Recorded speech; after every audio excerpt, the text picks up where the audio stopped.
Chat, it's Don Kaufman here, right at the opening bell, May 3rd, 2024. Spoos rocking to the upside, up some 61 handles, of course, off of not only Apple, but the jobs number this morning, which you have to just love what's going on right now. Softer is so much stronger. Yeah, so a weaker jobs number actually sparked a little bit of a rally right now. But look, let's get a bit of a feel for S&Ps as we actually do come to the open. One of the really critical things that we excuse me, have not seen up until right now, there's a real vol crush going on. So that jobs number, I mean, you can see it inside of VIX, you can see it inside of the volatility futures. That was the first time in quite some time that we've actually seen a real volatility crush to overall markets. Anyway, with that, so I was saying S&Ps are rocking to the upside, positive 1,500 tick. The advanced decline line is effectively, okay, bear with me here for a second. I want to make sure everybody's good to go. Let's see. So advanced decline line right now, this is about as close to correlation as it gets. So can't stress to you enough, big vol crush in here is going to be well worth watching. And I'm going to tell you exactly why right off the bat. If you take a look at the volatility, and it has already crushed, if there's any chance for reversal today, which a lot of us obviously in huge up days like this would look for, especially in high degrees of correlation.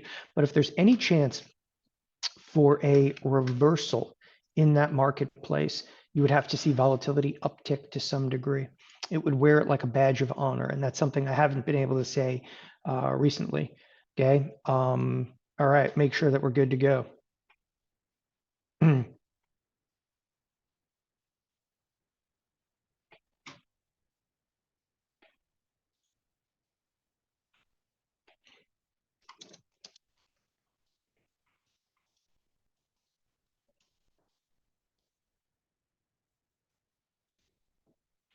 All right, so sorry, I'm looking at a lot of different things over here and a couple of different trade opportunities right off the bat.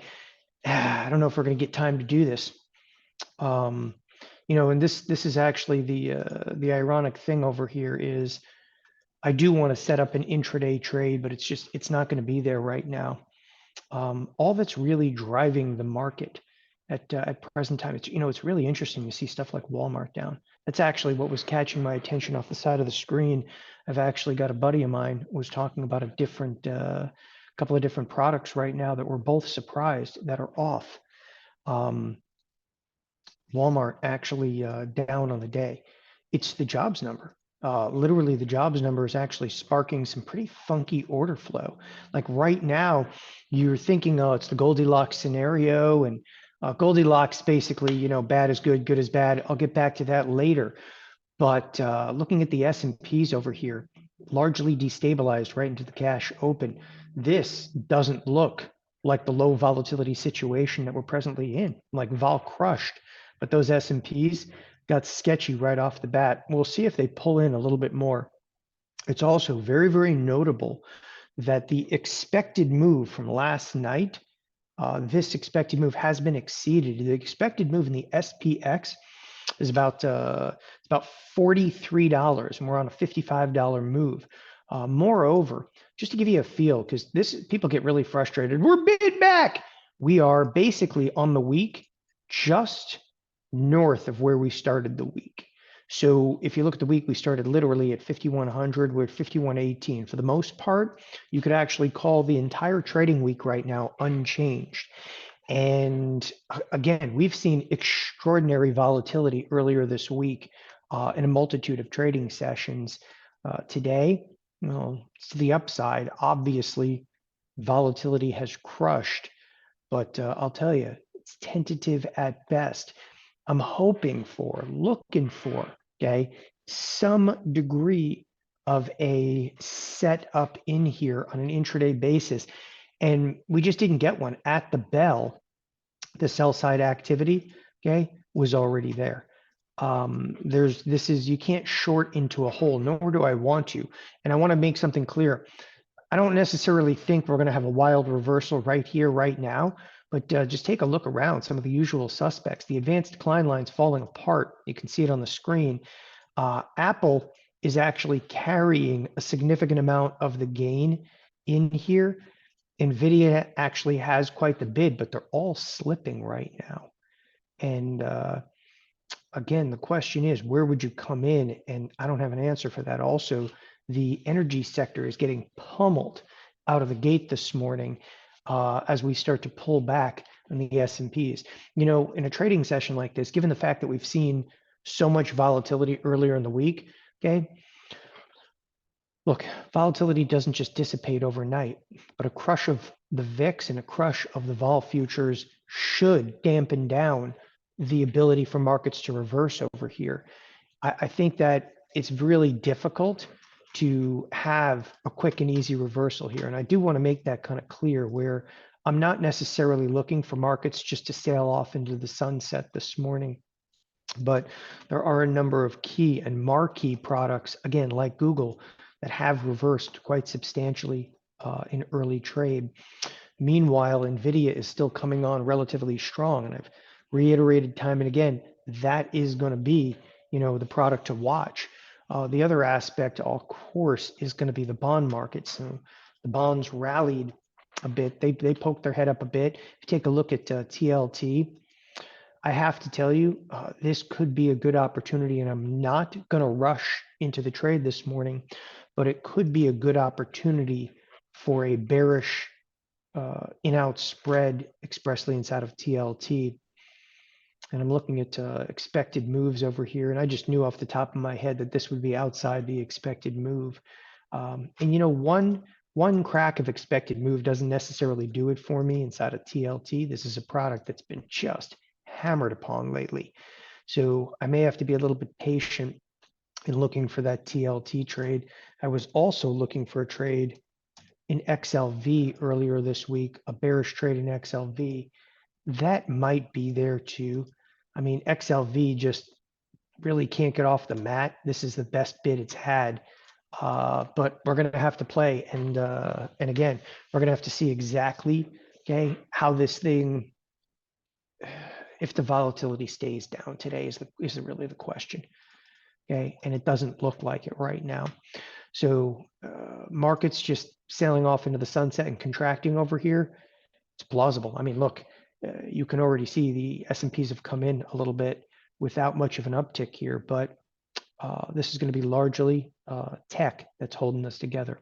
Speaking of tech, let's jump over to Apple and early trade. It's been a frustrating week to be able to get some execution. So part of me actually wants the markets, okay, even though I have bearish positions on, and I do have some bearish positions on, but part of me wants the market to rally back up right to highs, because for me, it would be more opportunistic to maybe sell some premium and finance a couple more trades like Catapult stuff. Catapult to me is going to be easier if we continue to rally. For today, the other thing is if we rally, I'll be able to get some in-out spreads back on. I mean, take a look though. Like, I mean, I know that the S&Ps are up 1%. The financials are basically flat.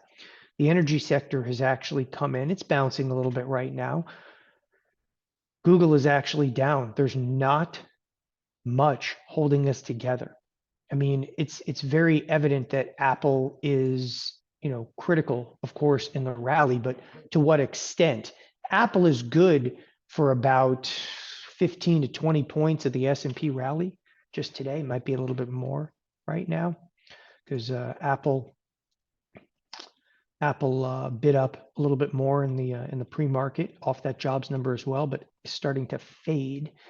There might actually be a trade inside of Apple as well. Nevertheless, as I was actually stating, I don't necessarily think we're just going to sail off into the sunset here, but a bid back under this marketplace be a little bit helpful. It'll be helpful again because I'll be able to execute some trades. And the reason I'm sitting here like, oh, tentative is if we're going to sell off, I want to get some stuff on right now. And I don't think I'm going to have time. If we sold off right now, there's nothing I can do. So I'm going to sit, I'm going to wait for this marketplace to bid back higher. Speaking of bid back higher, the ticks this morning, they're still positive. They're nowhere near where they were in the open. And the advanced decline line here is has come off a little bit, not exactly raging like the 86 stocks we saw right at the bell. In any regard, well, we're going to sit tight for at least the time being and shop some trades as we get some opportunities. Yeah, there come the S&Ps. So again, I was surprised to see that sell side activity in early trade, but yeah, this marketplace could be far from over. Take a look at the dollar. So a huge drop, and that is a huge drop, which I'll show you in the chart in a moment inside of the US dollar. It has been creeping back up for the last hour. That is not categorically a bullish thing for the S&Ps. But again, could be reversing at this point. By the way, on a daily chart, okay, I was just saying 2 days ago on Wednesday, I was saying the dollar is still poised for the possibility of a huge break to the upside. Exact opposite has actually happened. It's pulled in a little bit. Then we look at the bond market. The bond market, okay, was well positioned to also break down. It's got a bid back under it. And again, I do believe that bid in the bond market might last a couple of days, but I do believe, again, there's a trade opportunity in there in light of the fact that the bond move is also pretty magnificent. Huge move up in the bond market. Taking a look at Nasdaq. So Nasdaq is basically at highs right now. It's going to break highs. For those of you that are trading some Nasdaq futures, you know, get long because it's about to break, and this is going to be a fairly significant candle. It looks like through the upside of this. But here are those S&Ps back right at highs. So it makes a little bit more sense with the volatility crush that we've seen. I have to tell you something. I am very surprised. Not that the volatility crush, but that the VIX is back actually in the 13 handle. And what's surprising to me about that is look at the crap that we've seen this week. The market's just settling in to heavier volatility right now. Bigger ranges on a day-to-day basis. I mean, these are huge ranges. The entire week was expecting, again, the entire week was expecting an $80 move. We're seeing $60, $80, $90 moves, you know, in most of the days of this week. And yet we're still back at like a 13 VIX. I have to say though, in the short duration options, okay, in the short duration options, this is insane. You can't sell short duration options right now. You'll get killed. Look at the movement. I mean, these short duration options yesterday at the close, when I say short duration options, I'm going to bring you into, like people constantly talk about zero DTE. Okay. Look at the zero DTE yesterday. This is yesterday, which is, you know, today's trading day. This is obviously today's May 3rd. And you have a $43 expected move. So if you sold the near money options, you're supposed to collect, you know, an effort to collect about 40 bucks. And you can see it. It's about $40 that you would collect. So you collect 40 bucks. You're dead because we've already moved 60 today. And that has happened, okay, multiple times this week. We've seen a $90 move this week.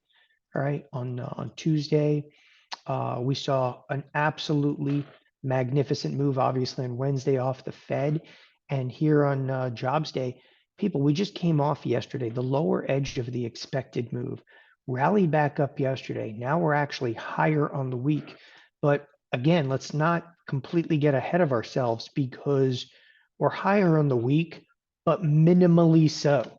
And people are looking at this and they're like throwing in the towel. They're like, oh, don't be rallies. This is the first day really this week that we've held our head above where we started the week. You know, implying that this is the first real up move is today. And that move is being met with, again, a huge volatility crush. And there, by the way, is the Nasdaq break that I was talking about and looking for. So Nasdaq just broke to the upside, and hopefully some of you actually caught that. Anybody catch that one? because it was spectacular. Yeah, John was saying the CME Fed Watch page is pretty interesting. It is. I was looking at that earlier. I'm going to bring it up in a few minutes. I'm just letting this thing kind of play out a little bit. So we're going to hit highs in the S&Ps right now. The volume in the S&Ps overall, okay, it's dropping quite substantially. Now, more news is coming out throughout the course of this morning. We just had a PMI that just hit the tape. That's actually why PMI just hit the tape right here. It's actually why there's a little bit of an uptick. That's one that we didn't really expect to do very much. There's ISM services, okay, coming out at 7 a.m. That can also be a bit of a market mover. But your big market mover effectively has happened. I mean, the big market mover this morning, come back over here to visualize. The big market mover this morning, of course, the jobs number. So let's, here, I'll give you the my 2 cents in the job number. It happened. No, the jobs number came out. There's not a lot of surprises about how the marketplace reacted to this. So the jobs number came out. The jobs number was soft. I believe it was 175. You know, what was the expectation? 240. 240 was the estimate, and we came in at 175,000. So the jobs number comes in just a little bit weaker than anticipated, but it's the first time in a very long time that they've seen a weaker jobs number. Neither here nor there. What is so interesting is how quickly things have changed. And again, you have to recognize what we're seeing here are markets cheering on, and they literally are cheering on the idea of weaker jobs. And this is, you know, for those of you that are, you know, pro-Fed, anti-Fed, this is distortions the Fed has created. I'm not pro or whatever Fed. I don't really care because you're going to deal with them regardless. So I love that there's arguments about that. We should abolish the Fed. We're like, you know what? Just shut up and trade. How about you just shut up and trade? Okay. But if you are curious, right, this is a distortion of the Fed where good news can do horrible things to markets, and bad news, and it is, I would assume, is you would construe this as bad news, right? Came out and yada yada yada. The jobs number was not good, and the marketplace exploded higher, right? So it's a little bit of distortions of the Fed. I like that. Okay, that will be my book title. Okay, that's mine. Anyway, distortions of the Fed. With that, so it pops the market higher, possibly temporary. I mean, the question at this point, when does bad become bad again? And I think we're probably, again, and I thought this about 18 months ago, that we were close to that tipping point, you know, for inflation to die. Okay. Again, you think you have to kill asset prices. And I've said this time and time again. For inflation to die, you kill asset prices. If Goldilocks is back, Goldilocks is all about the idea of everything is just right. So the jobs number comes in and inflation number comes in, and everybody's happy with what the Fed is doing because the Fed is going to cut rates because they're going to make it just right. And it's perfect for asset prices. And that's really what it comes down to. But in the end, okay, just right could be, you know, running at 80 miles an hour into a brick wall, and you wouldn't see it coming. Nothing is right when jobs start slipping and inflation is still here. So, you know, not enough people are using the word stagflation. Not enough people are looking at what has happened in Japan. So our rates are definitely higher here. There's no question that though is going to eventually impede upon you know, economic growth, and you might be at the forefront of that. Personally, I think it's been going on for a significant period of time. You need only look at a couple of major brands. I look at a lot of retail stocks and major brands to get a feel for what at least I think is the economy. Because as Brandon Chapman was saying earlier, the disconnect between Main Street and Wall Street, okay, it's a gaping hole these days. There isn't any. So it's interesting. You know, you need go for no further than like Apple to feel that out too, which we'll talk about in a couple of moments. So with the S&Ps up 64, and there was high correlation at the open. You can see the correlation coming down. as the market's actually going higher. What's driving the market right now is NVIDIA. Okay. I think that this might be a trade worth taking. I'm going to go price some stuff right now, just an intraday trade. Okay. Where I just take a shot. Oh man, the volatility is still really freaking high. So I don't want to really pay $1.37 to take a shot. It's so early in trade. So what I would take a shot in is looking for just a wild and wicked reversal. Do I see anything that indicates a reversal today? You could cite advanced decline line, but I don't think that that's relevant right now because it only takes a couple of tech stocks. You could cite the fact that the bonds have come back down, but it's pretty nominally so. Volatility has been crushed. That is extraordinarily bullish. I mean, if you're going through a checklist of bullish, bullish, bullish, there's a lot of bullish things going on the screen right now. So why take a short position? Okay. Even if the short position had like a 1 in 3 chance, to me, it's kind of worth it. It'd be worth it. I just don't know if I'm going to be able to get it on right now. I think that the volatility is still really high. Okay. I'm shopping around and the volatility is sky high and it sucks to want to take it. There's no way I'm going to take the short position in the Nasdaq because Apple would have to come in dramatically for that.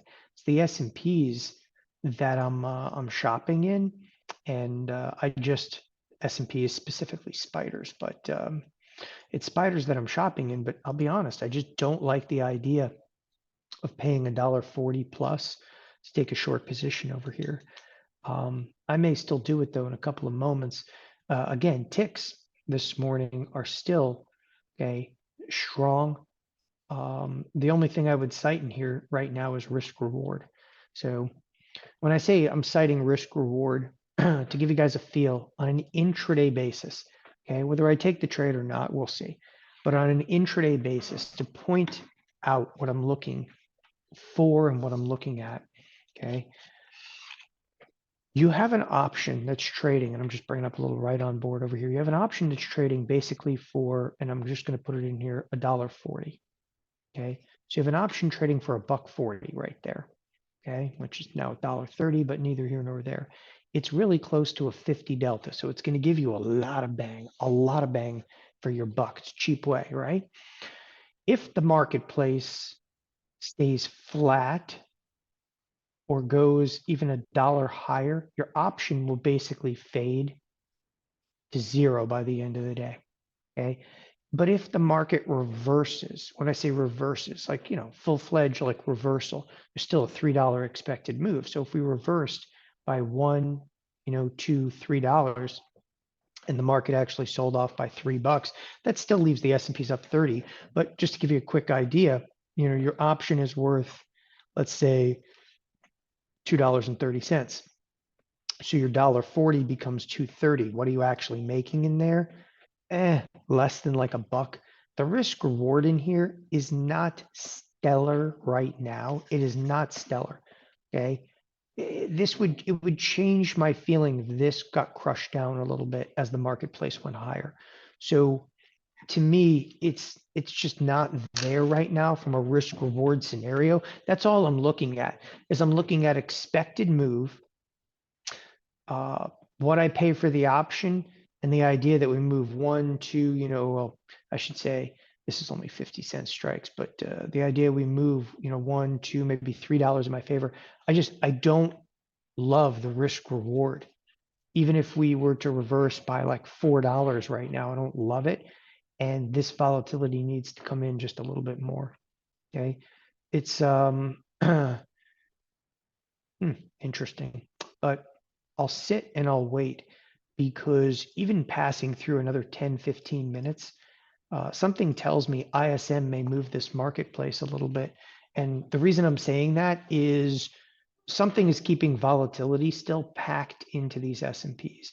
And look, I can see the S&Ps are up, huge right now, 70 point move. And remember, the SPX was only looking for a $43 move, but an up move right here today, to me, is actually beneficial. I'm trying to be patient and wait for some stuff, but I think there's actually some decent opportunities in here.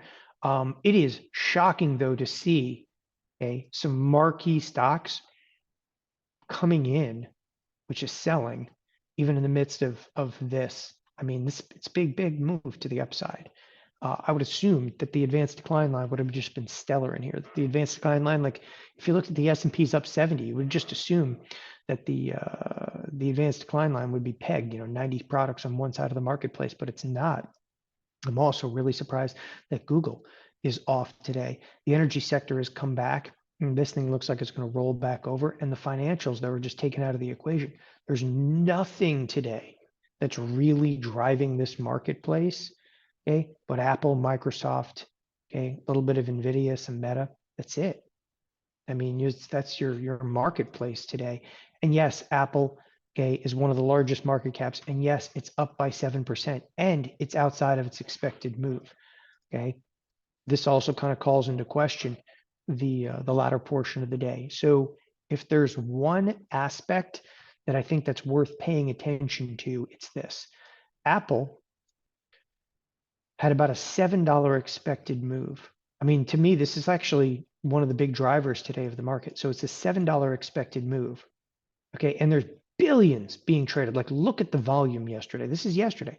The volume is absolutely massive yesterday. So there's billions of dollars being traded for a $7 expected move. Move though is like almost 12 bucks. Okay, like a 2 deviation move. It literally moved from 173 to the high of 187. It's a full-blown 2 standard deviation move. But Apple, okay, question is it going to come in anymore? If it does, the whole marketplace will cool to some degree. And the reason I say Apple is one of the keys today, even if Nvidia remains bid, Apple cooling will definitely cut into those S&Ps on the day. That is one of the reasons I was looking for that reversal trade, but it's just not there for me right now. It's not there. Well, at least this thing's getting cheaper. Volatility's starting to come in. Remember, you're 3 minutes away from like an ISM number as well. Okay, so we'll see how that goes.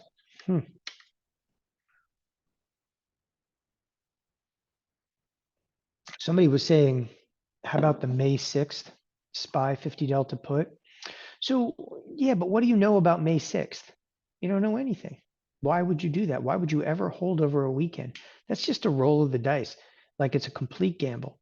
At least we're making a strategic, risk reward going out to May 6th. There's nothing here. You're paying double for an option that the market can't move double. Does that make sense? Like, it's not even a bad trade. It's a ridiculous trade. There's no way in hell I would do it.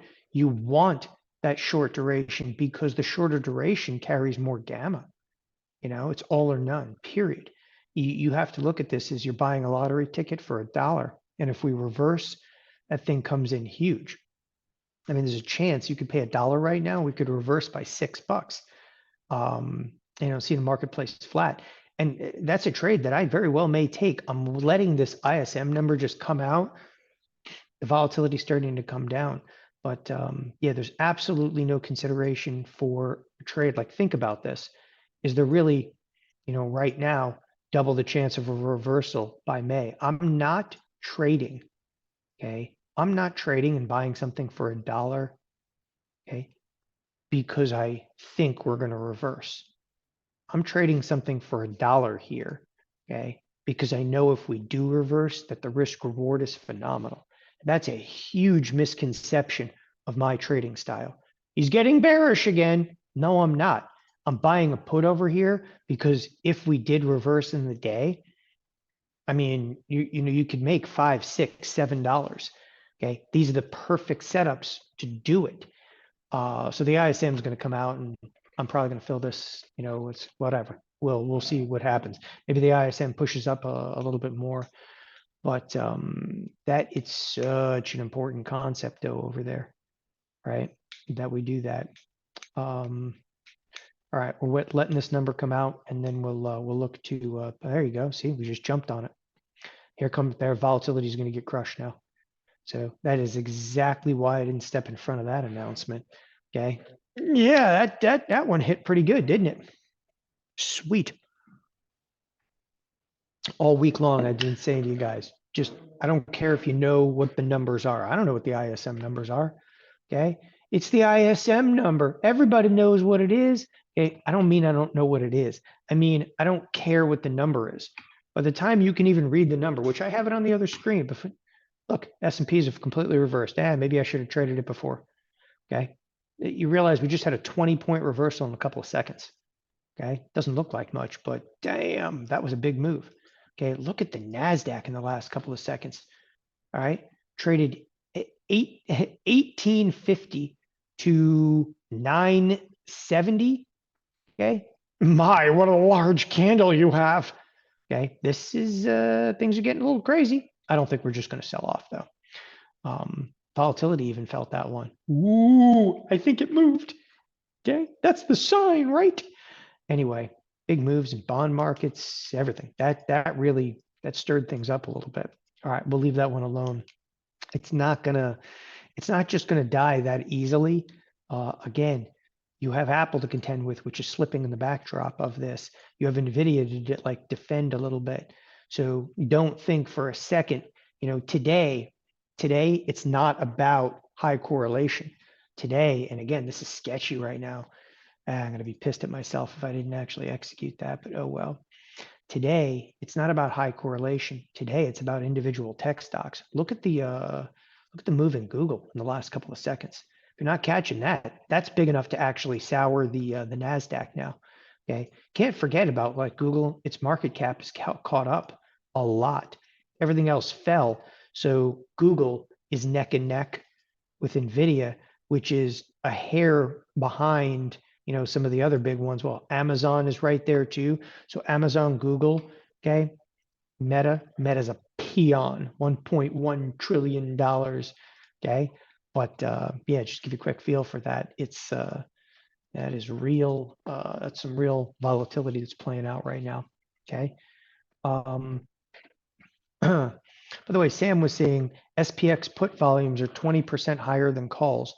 Not only is that not unusual, that's actually light.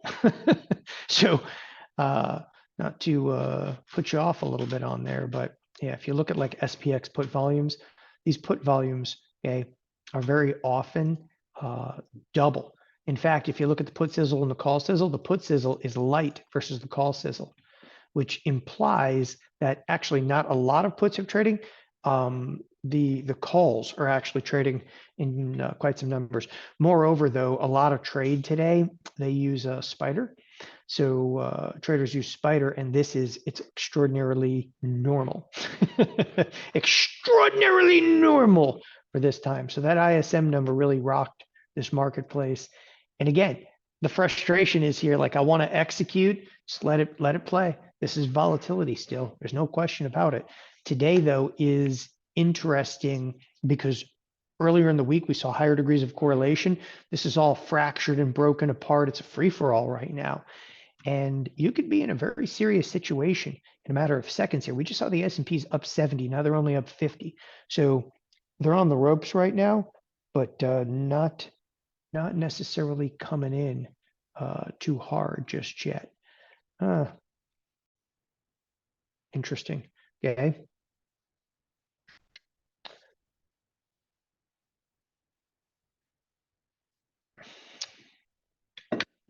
All right.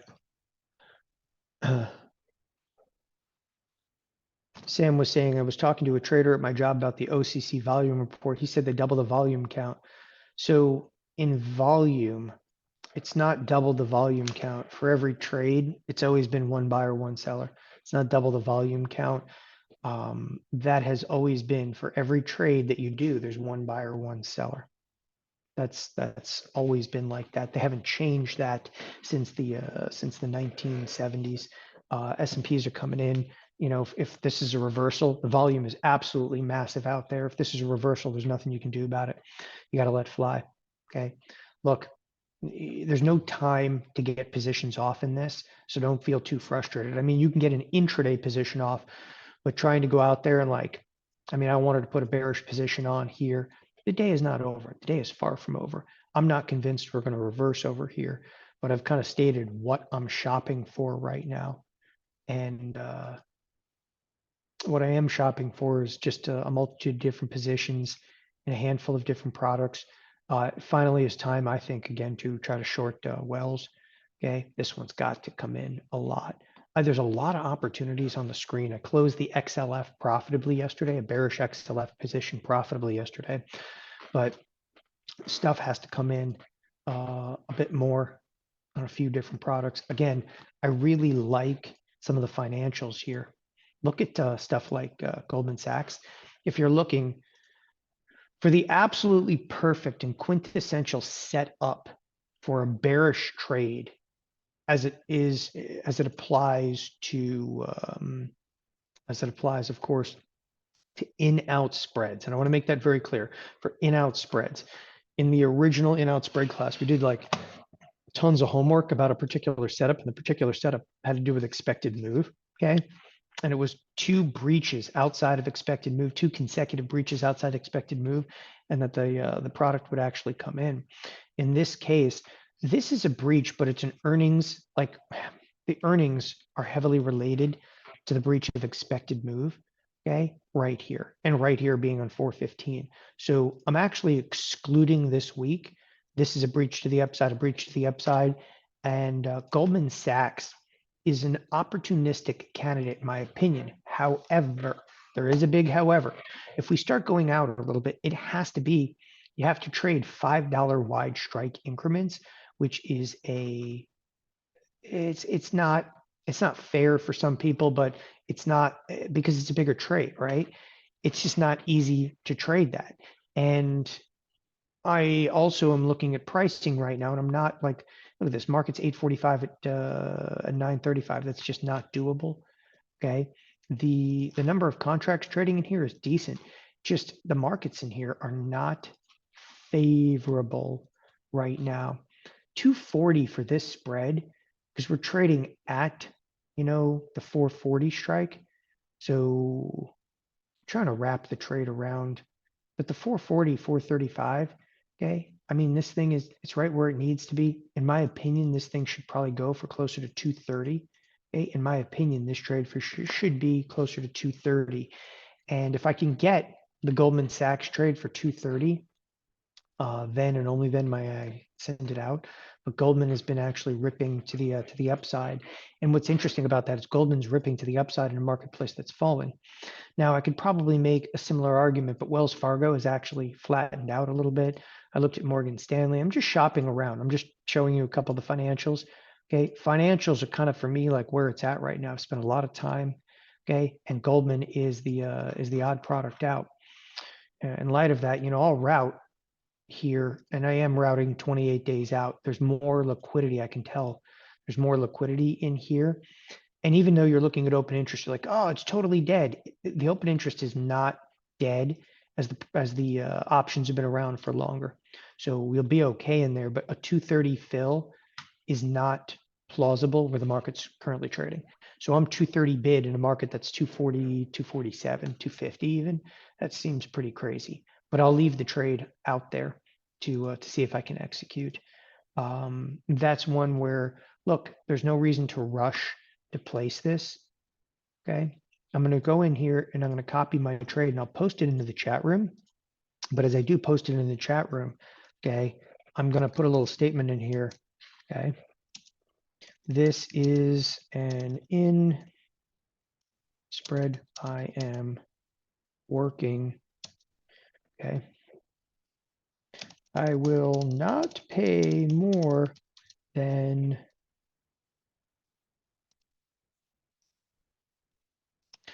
okay. I'm not going to pay more than 235 for the trade. So I'm working it. I am not filling this trade. Okay, if I can't get a fill where I want it, and we're not that far off, but a 235, and I'm 230 bid right now. But obviously, I'm willing to move up to 235.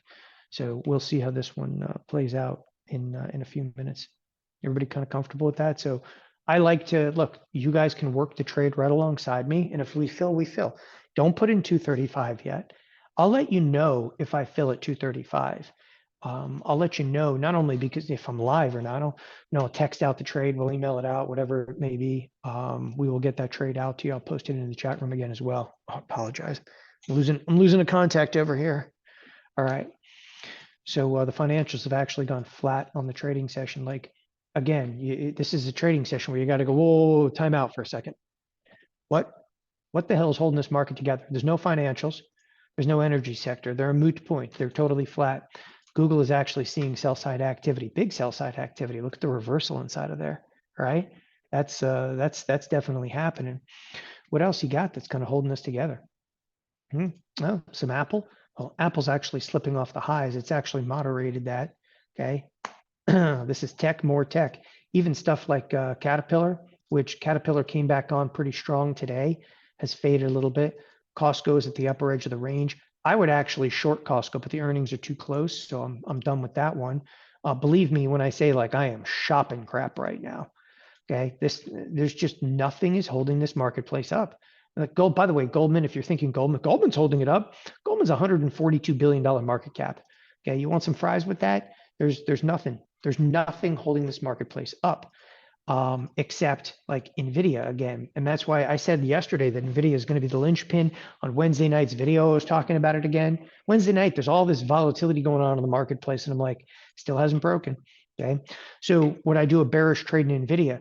Yeah, but there's the earnings coming up. So if I'm going to do a bearish trade in Nvidia, it probably has to be something like Catapult, where I can actually carry it through the earnings because I'm financing it through other means. I'm frustrated right now, though. I want to get these damn trades on. The other trade I'm looking at is bonds.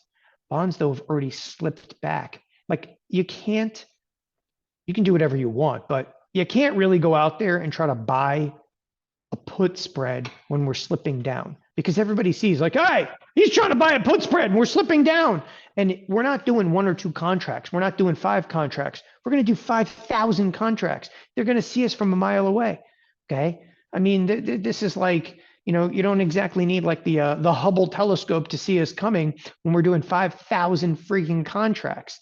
So we have to be very deliberate in what we're going to trade when we trade it, which is, I know people look at this, they go, he could just execute the damn thing. We can't just execute the damn thing. Like yesterday, I was almost a bit taken back by how many contracts traded inside of the XLF. By the way, in the XLF, I'm a little pissed off because there's still 1,300 of these things open.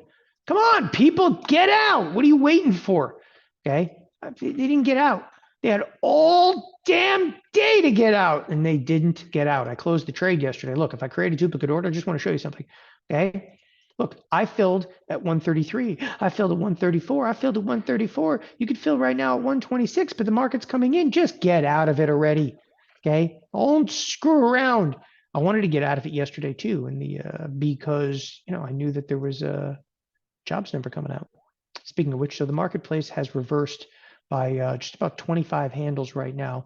Again, I'm still not ready to call this thing a big reversal in here, but it's so interesting that the ISM of all things, okay, is what really moved the market. I mean, the S&Ps were already up, almost 20 some odd points from the Apple announcement.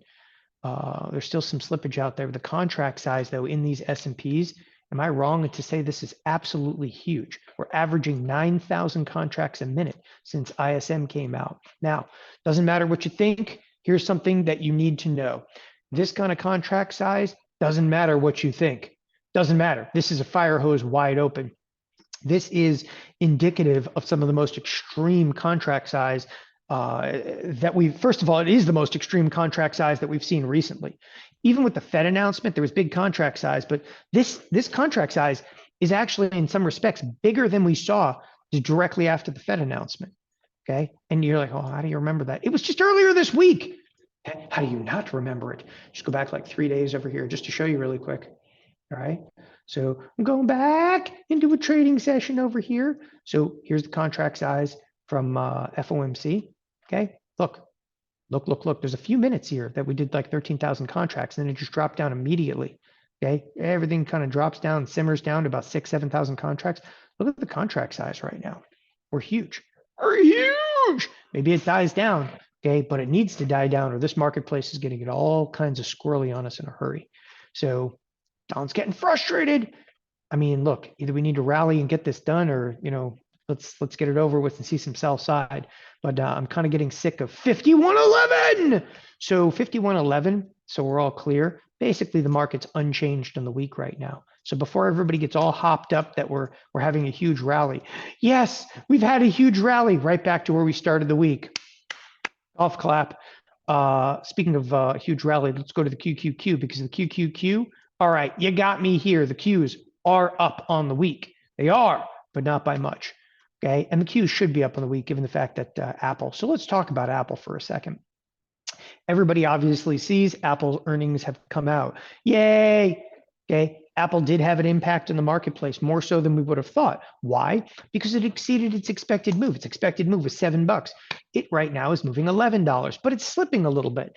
So Apple, though, okay, has had what? Sequentially lower quarters, yada, yada, yada, declining revenue, yada, yada, yada. But it doesn't matter because they're going to buy back their own stock. When all else fails, okay, I buy my own BS. And if nobody else will buy my BS, I'll buy more of my own BS, which is exactly what they're doing. So increase the dividend and what is $110 billion stock buyback? Okay. How can that be okay? So I was asking a question yesterday. And I was actually asking this to some of the guys here at TheoTRADE. I never got a real answer because I don't think anybody can actually calculate a real answer. Could you back out all the stock buybacks in Apple? What would Apple actually be trading for? Obviously, it's a supply and demand marketplace, but even like a wild estimate. Like, think about this. If you were buying back your stock, okay, in such mass quantity for so many years, what would have been the impact to Apple had they not and are not buying back their stock? Or moreover, what would be the impact to Apple even today had they not actually announced a $110 billion buyback program? Nobody else finds that interesting? Okay. I mean, it's interesting to me. And look at Apple trading quite a number of shares today. By the way, there's no surprise in the number of shares that they're trading today. That is not indicative of more people buying it or yada, yada, yada. It's hedging activity. So every server in the world has to trade, every server in the world that trades, in the markets has to trade X number of shares to mitigate their exposure, especially outside the expected move.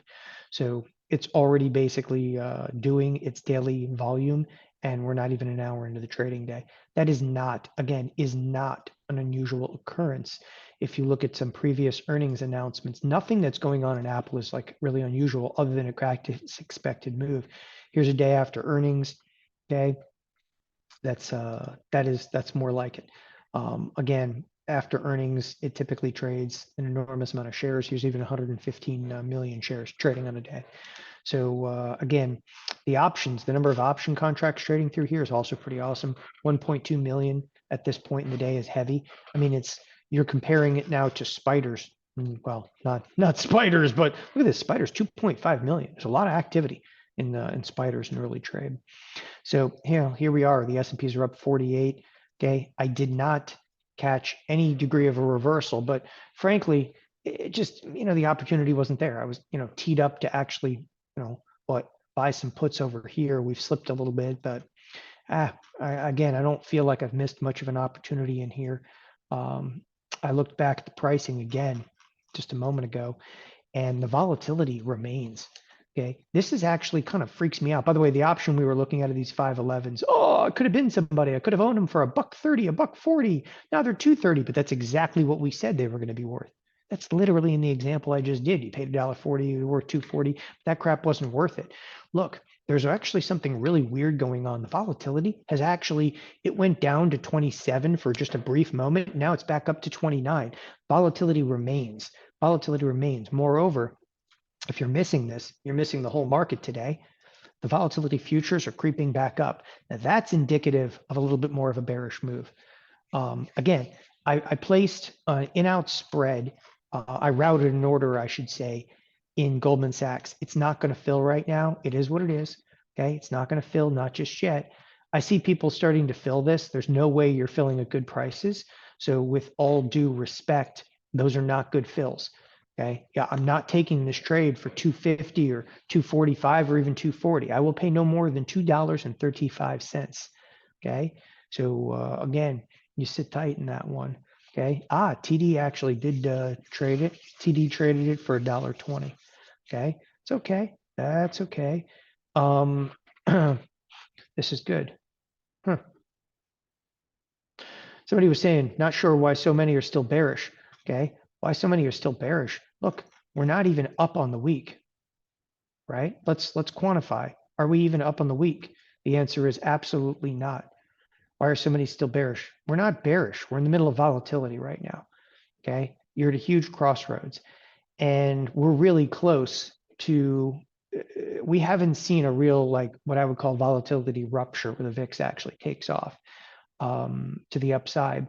And right now, when I say a little bit of a crossroads, you start breaching expected moves this often and you come down here and it started adhering to expected moves and bounce off of it. Okay.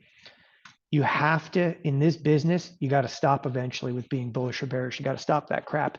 That's media driven like frenzy. Okay. You are in volatility right now. You're going to get two-sided trade because your account is up big this week. You can get killed next week. Right. And that's not the way that we're ever going to constitute positions. I'm using up moves, okay, to put on positions in catapult specifically, and hopefully then we pull back, get those positions for free. We have a bunch of those on right now. Here's actually QQQ and XLF. There's no micros against this because the micros have already paid off. The any big, really big sell side activity will sell some puts and try to put on some other positions in here. Meanwhile, I'm using the volatility to try to pick and choose entry points for in-out spreads. And even that's worked effectively. I mean, I'm sitting right now with in all my short-term accounts, whether it's catapult, okay, whether it's in-out spreads, the only thing I have risk on right now is an Ultima. Everything else, there's no risk. I mean, I do have my own bearish positions, but these bearish positions, these aren't trades, these are investments. Okay, totally different, ball game. But again, people have got to stop. For me, those terms, okay, are not just passe. It's in effect, okay, what's bullish or bearish, right? What's bullish or bearish? Look around. There's only a couple of stocks that are actually even up on the year. I'm not trying to be facetious. And that is what being, I think, missed in the broader marketplace. But I'm connected right now. So I'm okay to go. Except my thinkorswim just died. Let's go look over here at Tasty. Okay. Dead. Oh no, Tasty working. Tasty working. Okay. Thinkorswim, there it goes. Anyway, what's bullish on the year? Okay. A handful of stocks. And they're barely holding it together. Moreover, if you look at the S&Ps in the year, okay, they're up 7%. They're up 7%, but they're up that 7% because of stocks like Nvidia. All right, they're up 7% because of Meta, which is barely holding it together at this point. So it's again, you have got to look at markets, okay, not just with a skeptical eye. You got to look at it. You're in the midst of volatility. You're about to get thrown in, and people they don't recognize it because you've been in, okay, a one-sided market. Again, I don't want to hear the term bullish or bearish. Okay. I actually have been getting on some of the guys over here too at TheoTRADE about that. I don't want to hear the term bullish or bearish. I'm not anti-bullish. I'm not anti-bearish. I don't give a crap. This is one-sided trade. This is just a feedback loop. It happens. Okay. We broke the feedback loop. Now, okay, you're open for all hell to break loose. And you have to recognize, okay, the implications of that are just, it opens up the door to two-sided trade. So at this point, okay, you're never going to time volatility perfectly. All you do at this point is pick and choose entry points. If we rally today, I'll probably fade it. Okay. Do I know that we're going to sell off on Monday? Absolutely not. We could definitely rally on Monday, but you'll come in at the best times you possibly can. And I think that something like Goldman Sachs, for example, really fits that criteria, but unfortunately it's already coming in. Okay. Goldman Sachs really fits my criteria for a decent position in here. And again, in light of whatever we might think about bullish or bearish, I'm just trying to fit criteria. Look at this. We're all the way up to 263 already. Yeah, we're not going to fill in there. We'll see how this one actually plays out, but there's a lot of different opportunities I'm looking at. Again, I really like healthcare. Healthcare has just this mild bid under it, but it can't get off the mat. It looks like it's going to roll over. Okay. Is that, is it bullish or bearish?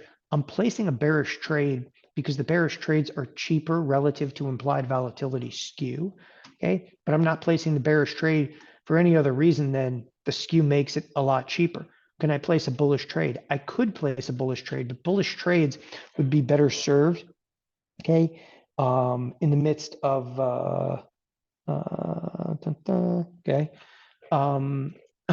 bullish trades are better suited in inverted implied volatility skews. So we're definitely coming in now on the S&Ps, no question about it. So right now we're actually under the expected move of the day. And that's one of the things. So Robert was saying he filled at 235. Robert, man, you sure you got the right trade on in Goldman? Okay. You sure you got the right trade on? I'm 28 days out. I'll cancel replace. I will cancel replace and stuff that thing right back in their face. Shopping. I think that this is an impossible fill, but whatever. Yeah.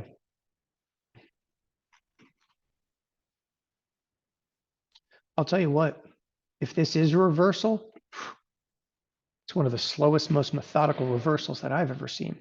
Last thing I wanted to cover today. Okay. And again, expect I'm going to send out some trades today. I just got to let the market do its thing. Last thing I wanted to cover today is the FOMC, the Fed Watch page. Okay.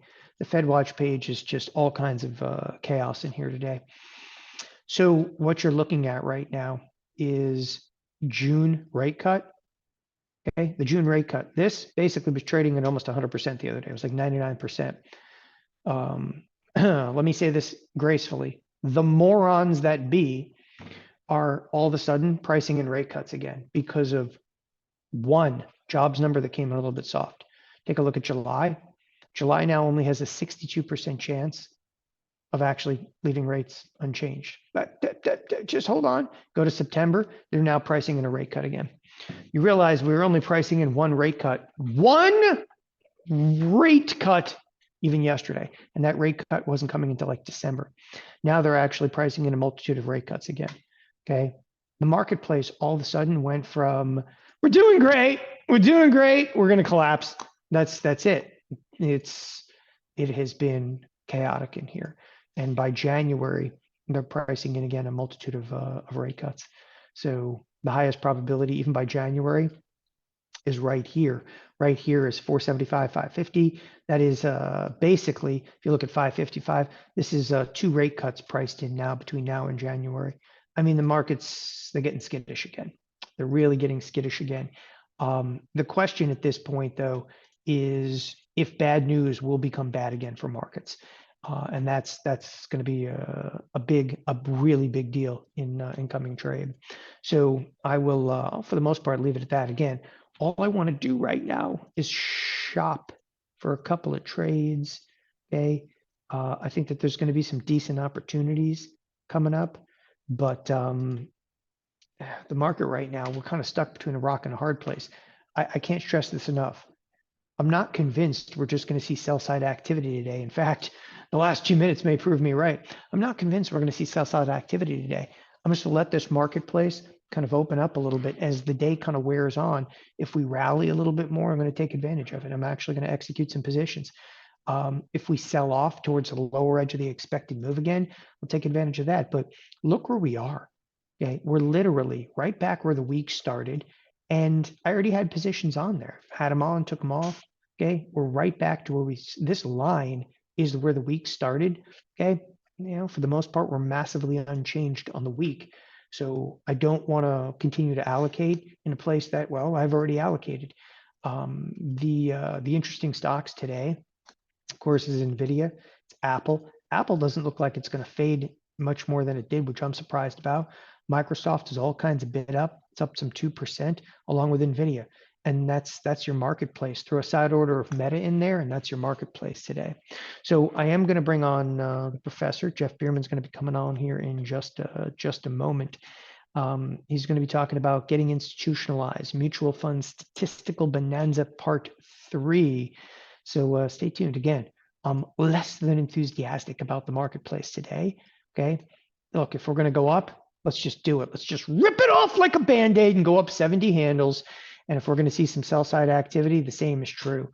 Again, volatility, which was really quieted down this morning, did bid back up. Okay. It's far more edgy than people give it credit for because we just don't have a good advanced decline line. You're riding high on a handful of tech stocks. Predominantly, you're riding high on buyback. With that, stay tuned. Jeff Bierman's coming on right now.